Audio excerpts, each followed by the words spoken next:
Katakan beliau pernah mi'raj, saudara-saudara, bertemu dengan Allah. Dan Faqihil Muqaddam Muhammad bin Ali Ba'alawi, Imam Faqihil Muqaddam ini, saudara-saudara, beliau adalah pemuka Ba'alawi, beliau adalah pemukanya para sayyid, beliau adalah pemukanya para syarif. Beliau bernama Al-Imam Muhammad bin Ali Al-Faqihil Muqaddam. Sayyidina Al-Imam Faqihil Muqaddam, di dalam manaqib sejarah hidup beliau diceritakan bahwa Al-Imam Faqihil Muqaddam adalah orang-orang yang besar, beliau adalah orang-orang yang hebat. Bahkan diceritakan beliau pernah mi'raj, saudara-saudara, bertemu dengan Allah dalam satu hari 70 kali, saudara-saudara. Sehingga banyak para ulama, banyak orang-orang soleh di zaman beliau, di masa beliau, berkunjung kepada beliau untuk mengambil manfaat, untuk mengambil barokah daripada ilmu-ilmu beliau. Habib Ahmad niki karomahe ngeten, Mbak. Niki saksine Habib Syekh niki, Habib Syekh Solo ngertos mboten? Nah, saksine Habib Syekh. Habib Ahmad niki nate badhe wangsul teng Yaman. Niki pun pesawat kan biasa teng bandara niku kan biasanya kan sak jam sakderenge bidal niku kan harus ada di bandara check in. Napa, Pak? Check in. Ngerti check in, Bu? Bu, check in, Bu. Ya, yeah. Check in. Kedah check in riyen. Nah, Habib Ahmad niki pun di susu-susu kali keluarga. Habib niki pun jam segini, Beb, pun jam sekian. Ini sudah harus check in, Beb. Apa? Wis gampang, kusik. Gampang, kusik. Gampang, kusik. Ngoten terus Habib Ahmad ini.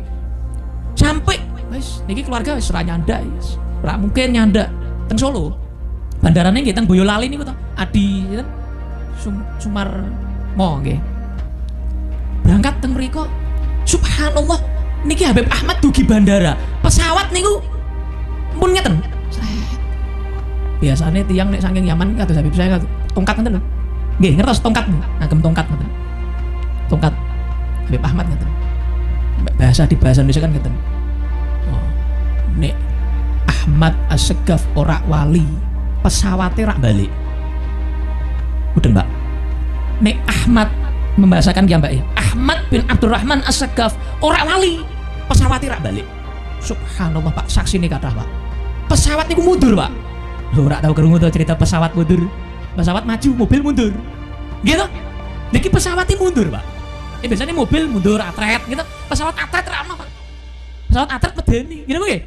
Niki pesawatnya subhanallah mundur malih. Pilotnya niku bingung. Sedaya niku sing bagian radar, bagian teng pundi niku lah ora mboten paham. Niku do bingung, Pak. Karena apa? Karomah Habib Ahmad bin Abdurrahman As-Segaf. Bagian habaib itu kalau ada anak cucu Syekh Abu Bakar bin Salim lagi bermain, ya dikasih tahu. Sini Ikam, aku tahu Ikam ini keturunan Nabi Habaib, tapi hati-hati dengan anak turunan Syekh Abu Bakar bin Salim. Anak turunan Syekh Abu Bakar bin Salim ini yang beriman bertakwa kepada Allah Ta'ala, semuanya wali min awliyaillah. Berhati-hatilah kalian.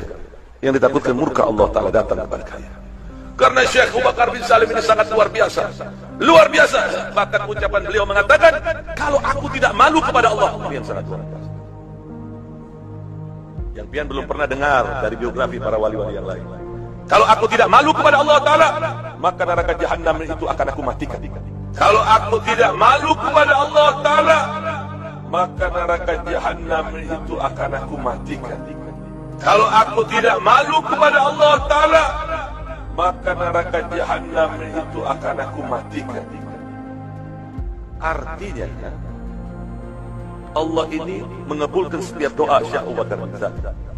Kalau seandainya Syekh Abu Bakar bin Salim memohon kepada Allah Ta'ala agar api neraka jahanam ini dipadamkan, maka Allah akan padamkan.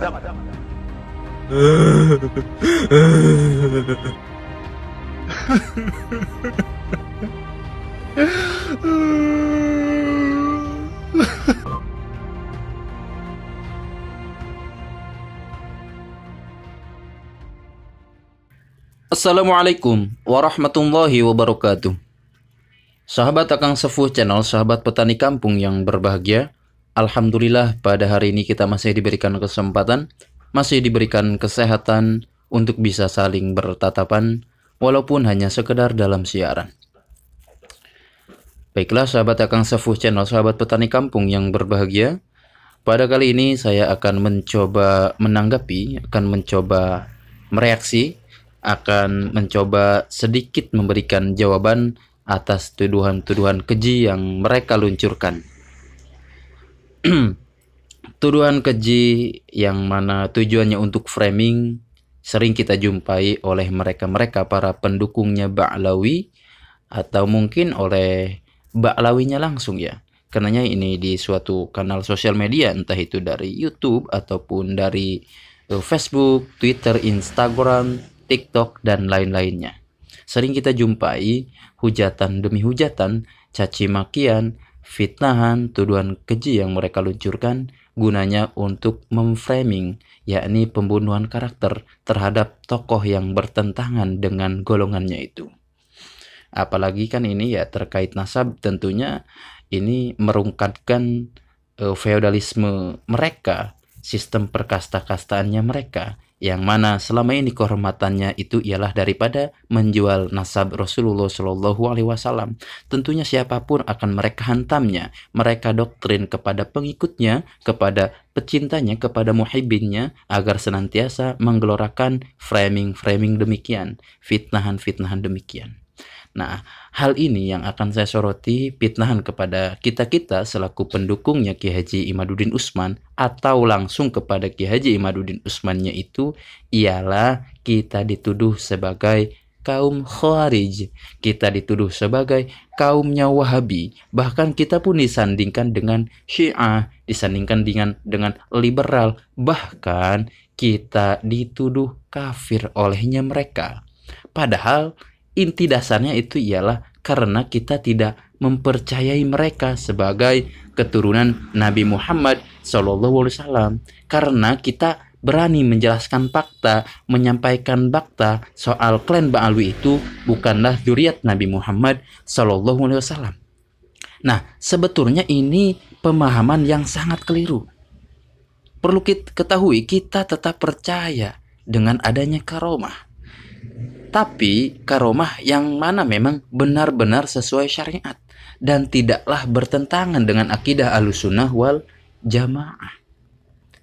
Nah, kita ini sebagai Ahlussunnah wal Jamaah, yakni jikalau sering disingkat aswaja ya, percaya bahwa karomah itu nyata. Dan Allah pun bisa memberikan keajaiban-keajaiban tersebut kepada para walinya. Seperti dalilnya yang ada di dalam Al-Quran. Di Al-Quran disebutkan Bismillahirrahmanirrahim, fataqabbalaha rabbuha biqabulin hasanin wa ambataha nabatan hasana wa kaffalaha Zakaria kullama dakhala 'alaiha Zakaria al-mihraba wajada 'indaha rizqa qala ya Maryamu anna laki hadza qalat huwa min 'indillah innallaha yarzuqu man yasha'u bighairi hisab. Nah, seperti ini dalil ini, ayat ini menunjukkan bahwa Allah Subhanahu wa Ta'ala bisa memberikan karomah kepada hambanya yang saleh. Akan tetapi perlu dicatat, karomah itu tidak mungkin melanggar syariat Islam ataupun logika sehat. Dan juga banyak referensi-referensi dari ulama Sunni tentang karomah. Kita percayai itu. Para ulama Sunni sepakat bahwasanya karomah itu nyata, tapi nggak semestinya kita asal percaya aja. Semisal Imam An-Nawawi dalam Syarah Sahih Muslim mengatakan bahwasanya karomah adalah sesuatu yang Allah berikan kepada hamba-hambanya yang bertakwa, namun tidak bertentangan dengan hukum syariat. Dan begitu pula Syekh Ibnu Taimiyah dalam Majmu' Fatawanya. Beliau juga menegaskan bahwa meskipun karomah itu nyata, kita harus hati-hati membedakan antara karomah yang benar dengan cerita-cerita palsu yang cenderung menyesatkan dan mengarah ke khurafat. Nah, seperti apa khurafat itu? Yakni karomah yang bertentangan dengan syariat. Contohnya seperti ini. Ya, nanti kita coba kita kritisi ada beberapa karomah yang mana memang ini sangat bertentangan dengan syariat. Ada ya, contoh, kita berikan contoh 4 lah ya. Cuman dalam hal ini kita belum naik ke tahap kritisi, kita baru penjabaran, kita prolog saja apa saja cerita yang mereka gelorakan itu. Contohnya seperti ini, ada cerita tentang karomah seorang Habib tentunya lah ya, seseorang yang meremas dada istri orang lain itu ya buat alasan mistis tentunya. Nah, sahabat, Islam jelas melarang tindakan demikian. Bahkan Nabi Muhammad SAW pernah ngendikan, nanti kita langsung ini sajalah ke pembahasan mengenai hadis yang diriwayatkan oleh Muslim atas tanggapan yang demikian. Sekarang kita lanjut saja dulu. Kalau misalkan ada yang mengaku-ngaku karomah sampai melakukan hal yang jelas melanggar kehormatan orang lain, itu tidaklah masuk akal dan tidak sesuai ajaran Islam. Lalu soal cerita karomah bisa mi'raj 70 kali, itu malah bertentangan, sangat bertentangan dengan peristiwa mi'raj Nabi yang mana hanya sekali, dan itu jadi momen penting dalam sejarah Islam. Nah, sekarang kita masuk ke kritiknya ya.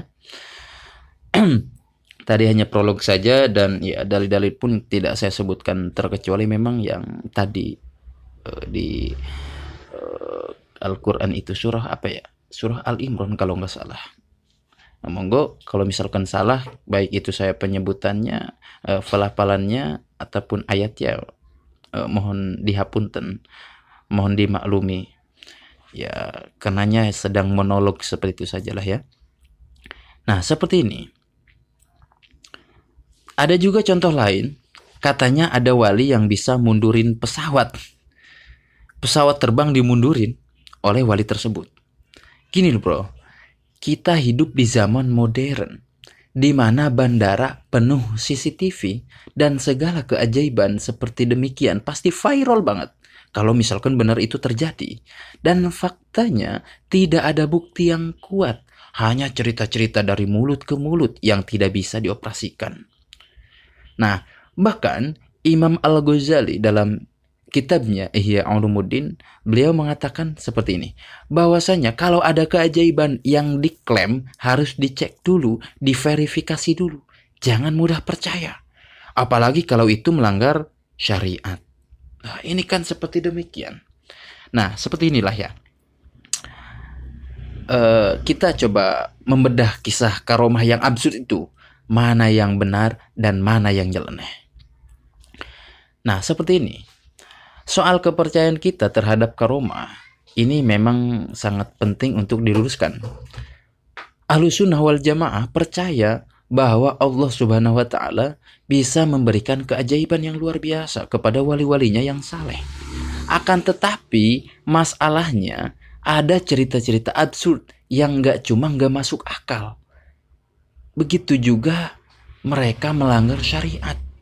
Dan kita harus bisa membedakannya. Semisal ini, ada karomah yang meremas susu istri orang katanya. Ini kan lucu.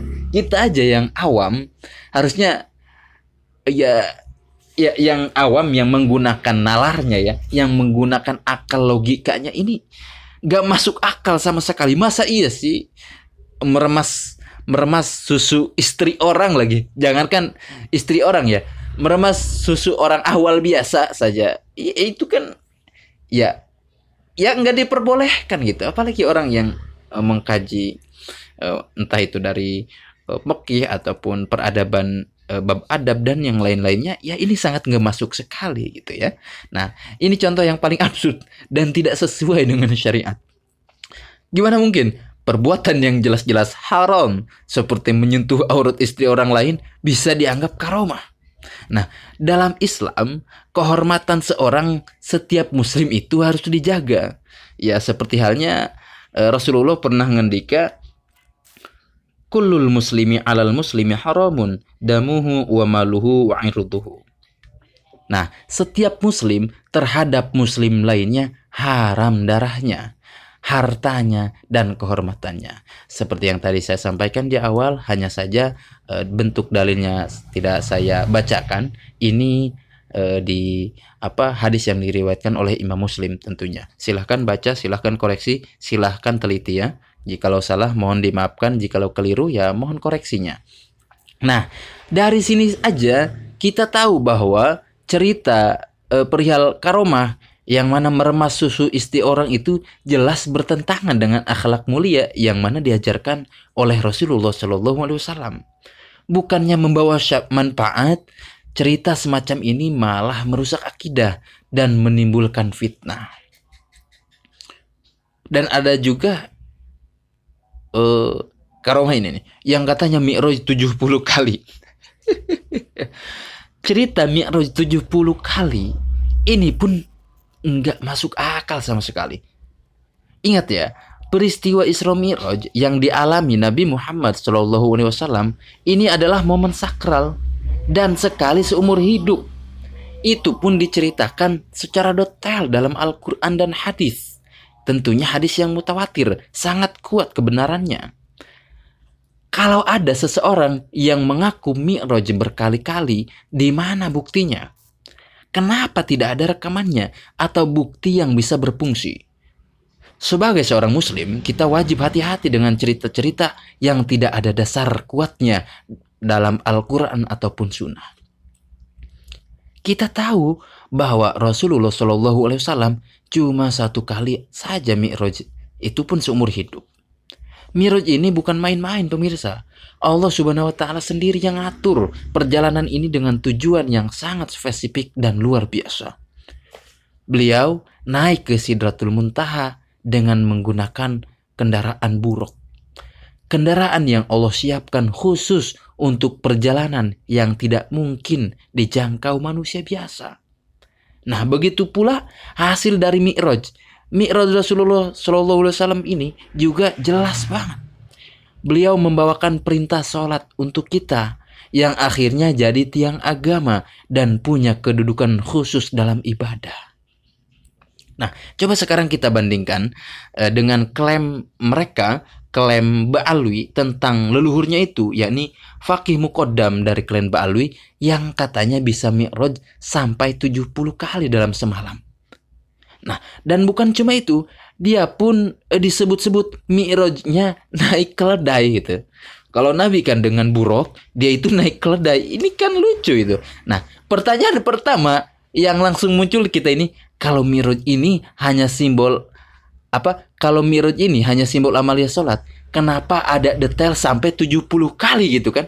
Nabi simbolnya sholat, itu Mi'rajnya hanya sekali. Nah, terus kenapa harus ada cerita tentang kendaraan keledai sebagai prasana seperti buruk itu kan? Menyamakan kalau Nabi kan dengan buruk, mereka dengan keledai.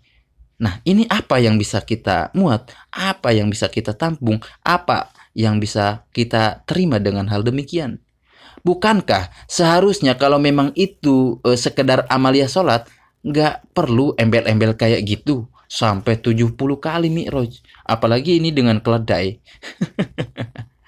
Aneh kan? Nah, kalau misalkan ada yang bilang Mi'rajnya Faqih Muqaddam ini cuma simbol atau lambang dari sholat, kita masih punya pertanyaan lain. Gini, keledai itu simbol apa? Kalau perjalanan Faqih Muqaddam ini memang punya makna spiritual, kok pakai keledai itu buat perjalanannya ke tempat tertinggi, yakni Sidratul Muntaha? Rasulullah saja dengan keistimewaan yang Allah kasih, Mi'rajnya pakai buruk, kendaraan yang tidak ada bandingannya di dunia ini. Nah, jadi kalau keledai ini memang punya makna simbolis, maknanya apa gitu? Nah, dan juga kita bisa melihat daripada hasil Mi'rajnya Rasulullah SAW, yang mana berdampak langsung bagi kita khususnya umat Islam. Mi'raj beliau bukan sekedar perjalanan pribadi, namun menghasilkan perintah sholat yang membawa kebaikan besar bagi umat. Nah, kalau ada klaim Faqih Muqaddam Mi'raj sampai 70 kali, harusnya ada manfaat besar dong bagi umat. Tapi kalau misalkan hanya buat cerita-cerita saja yang mana tidak punya makna nyata atau manfaat buat orang banyak, kesannya malah kayak dongeng yang mana memang susah untuk dinalar. Nah, jadi Mi'raj Faqih Muqaddam ini hanya sekedar amalat untuk jikalau memang Mi'raj Faqih Muqaddam ini hanya sekedar amaliah sholat biasa, Kenapa dibikin sampai 70 kali? Bolak-balik ke Sidratul Muntaha dengan menggunakan keledai. Ini untuk apa? Yang membuat cerita itu tampak aneh. Kalau cuma buat sendiri ya nggak perlu diungkit sampai detail banget kayak demikian. Ya ini kan tidak logis pemirsa. Makanya kami-kami yang kritis, loh apa sih ini? Dongeng macam apa lagi ini? Gitu. Bahkan ya ini bisa dinyatakan sebagai penistaan agama gitu. Ya kan? Bisa jadi. Karenanya dia itu seolah lebih tinggi derajatnya daripada Nabi. Nabi pun hanya sekali, dia itu sampai 70 kali. Ini sangat lucu. Lucu sekali. Coba buka nalarnya. Apa yang ada di pikiran Anda ketika mau menerima hal-hal demikian? Mirul sampai 70 kali ini ya sangatlah lucu pemirsa. Dan ada lagi karomah yang katanya bisa mundurin pesawat terbang. Nah, yang ini kan lucu. Pemirsa, bandara modern penuh dengan CCTV, sistem keamanan, dan pengawasan ketat sekali. Nah, kalau misalkan ada peristiwa karomah semacam ini, karomah mundurin pesawat terbang, itu pasti jadi berita besar, viral di media sosial, dan memicu kehebohan. Tapi kenyataannya, cerita-cerita ini hanya menyebar dari mulut ke mulut, tanpa satu pun bukti yang bisa dipercaya. Rasulullah mengajarkan kita untuk menggunakan akal sehat dan tidak mudah termakan cerita yang mistis yang tidak masuk logika. Ini lucu sekali. Dan lucunya para kiai-kiainya yang menjadi mukibin Ba'lawi percaya-percaya saja. Ini sangat bodoh sekali. Lebih bodoh daripada kita-kita yang orang awam ini yang memang ya sewajarnya kalau misalkan percaya pun karena kita tidak ngaji kan, dan juga kita tidak memiliki pembendaharaan dibanding mereka-mereka yang mengaji akan tetapi masih percaya hal demikian. Ini lucu sekali pemirsa. Kemudian ada lagi karomah yang katanya bisa mematikan api neraka. Dan ini sangat super nyeleneh. Pemirsa, api neraka itu ialah salah satu bentuk hukuman yang sudah Allah tetapkan. Bahkan Nabi Muhammad pun tidak pernah menceritakan bahwasanya mematikan api neraka, melainkan menyelamatkan umatnya dengan syafaat, membawa mereka keluar dari neraka. Nah, Allah Subhanahu wa taala berfirman di Al-Qur'an tentang Rasulullah sallallahu alaihi wasallam, "Wa ma arsalnaka illa rahmatan lil alamin." Rahmatan lil alamin. Allah mengutus Nabi Muhammad melainkan untuk menjadi rahmat bagi seluruh alam. Bukan untuk mematikan api neraka. Ini lagi-lagi lebih tinggi derajatnya daripada Nabi Muhammad SAW. Ini kan lucu pemirsa. Apalagi masih tetap mau menerimanya. Sangat di luar nurul. Bodoh sekali. Ini tanggapan nyeleneh saya ya. Mohon maaf, saya bilang bodoh bukan berarti saya lebih pintar daripada kalian-kalian. Enggak. Saya yang minimal saya punya modal sadar lah ya. Karena ya bisa dilihat bodoh tidaknya itu ya daripada kesadaran itu. Masa ya kita percaya dengan karomah demikian, karomah bisa mematikan api neraka. Sangat lucu sekali. Nah, Rasulullah adalah pemberi syafaat, bukan pemadam api neraka. Jadi cerita tentang wali yang bisa memadamkan api neraka itu jelas tidak sesuai dengan akidah Islam yang benar. Nah, kenapa cerita-cerita demikian kita tolak? Tidak masuk akal. Jadi gini, intinya gini, kita percaya karomah itu nyata. Percaya sekali. Tapi kita nggak asal telan cerita-cerita aneh tersebut yang mana tidak ada bukti dan dalilnya. Syekh Ibnu Taimiyah dalam Majmu' Fatawa mengingatkan kita untuk kritis dan tidak percaya dengan cerita khurafat demikian.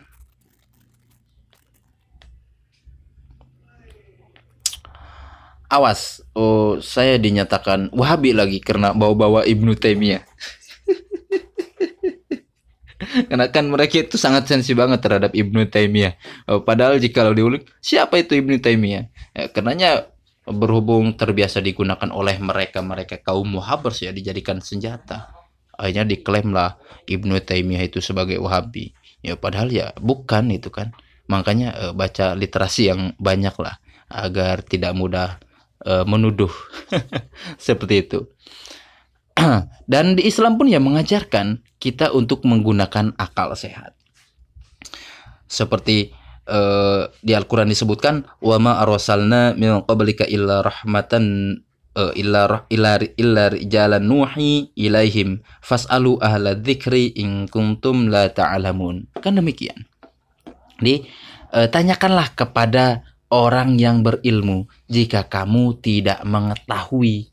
Artinya kita untuk menggunakan akal, untuk bisa menggunakan nalar kita dengan baik, menggunakan logika kita dengan baik. Jikalau kita tidak paham, kita wajib bertanya kepada ulama yang mana benar-benar paham akan hal ini, agar tidak keblinger dan malah melenceng dari ajaran yang lurus. Nah, jadi kepercayaan kita terhadap karomah itu tidak hilang kok. Tapi kita berpegang teguh bahwasanya karomah itu tidak mungkin bertentangan dengan syariat atau melanggar logika dasar. Kita diajari untuk seimbang, percaya dengan kekuasaan Allah, tapi juga tetap kritis dan tidak mudah termakan cerita-cerita aneh. Tetap jaga akidah, tetap cerdas, dan jangan mudah terperdaya. Berarti dalam hal ini karomah versus khurafat. Nah, kita percaya bahwa karomah itu anugerah dari Allah kepada hamba-hambanya yang saleh. Tapi kita juga tahu batasnya. Kalau ada cerita-cerita yang melanggar syariat atau tidak masuk akal, ya kita wajib skeptis. Rasulullah mengajarkan kita untuk tetap berpikir kritis dan menggunakan akal sehat. Intinya, percaya karomah itu wajib. Tapi kita juga wajib pakai akal, dalil dan logika. Jangan mudah tertipu sama cerita-cerita yang berputar. Tetap pegang teguh ajaran Ahlus Sunnah wal Jamaah. Mungkin seperti itu saja yang bisa saya sampaikan. Kurang lebihnya mohon dimaafkan apabila ada kekeliruan kata ataupun dalil yang saya sampaikan, penyampaiannya keliru ataupun menjelimet seperti tadi, mohon dimaafkan. Karena ya seperti inilah. Rumah saya di pinggir jalan banget. Kondisi panas juga, tidak ada kefokusan. Tetapi mau kapan lagi saya menyampaikan? Karena ya saya tidak keburu waktu, mohon maaf ya. Berapa hari saya tidak upload video, ada kali 3 hari 4 hari di sini. Ini baru ada kesempatan upload, baru ada kesempatan untuk reaksi. Seperti itu ya. Kurang lebihnya mohon dimaafkan. Wallahul muwaffiq ila aqwamit thoriq. Wassalamualaikum warahmatullahi wabarakatuh.